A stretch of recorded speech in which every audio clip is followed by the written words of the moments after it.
ഈ ഒരു സമയം ഉച്ചയായിട്ടോ പൂക്കളൊന്നും നിർത്തിട്ടില്ല. ചുമ്മാ ഈ ഡ്രസ്സൊക്കെ ഇട്ട് ഇങ്ങനെ ചുമ്മാ ഇങ്ങനെ ഇരിക്കുകയാണ്. അപ്പൊ എനിവേ എല്ലാവർക്കും മമ്മി ഇവിടെ മമ്മീനെ കാലില് മമ്മി ഈ കിച്ചൺസുള്ള പരിപാടീസാണ്. കുളിച്ചിട്ടൊന്നുമില്ല, ചന്ദനം വെറുതെ അമ്പലത്തിലൊന്നുമില്ല.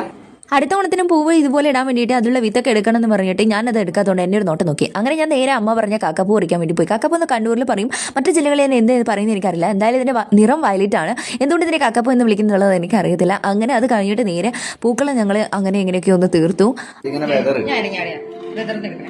ഓണത്തിന് ഏത് സദ്യയാണെങ്കിലും ഞങ്ങൾക്ക് ഇന്ന് ബിരിയാണിയാണ്.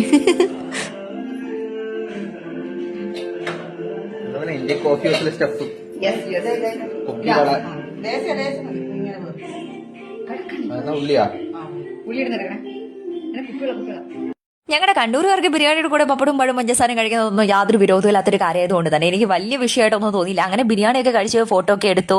എന്നെ കാണാനല്ലെങ്കിലും പലരും പറയാറുണ്ട് ഞാനൊരു സായിപ്പലവിടെ ലുക്ക് എവിടേക്കോ ഉണ്ടെന്നുള്ളത്. എന്നാലും ഞാനത് സംഭവിച്ച് കൊടുക്കാറുണ്ട്. പിന്നെ ചേട്ടൻ്റെ കൂടെ ഒരു ഫോട്ടോ സെക്ഷൻ റീൽ സെക്ഷനൊക്കെ എടുത്ത് അതിനുശേഷം കണ്ണൂരിൽ ചുമ്മാ ചില്ല് ചെയ്യാൻ വേണ്ടിയിട്ട് ചുമ്മാ പുറത്തേക്കൊക്കെ ഒന്ന് പോയി ചായ കുടിച്ചു. അങ്ങനെയൊക്കെ കഴിഞ്ഞു. ഓണം കഴിഞ്ഞു. Okay, by.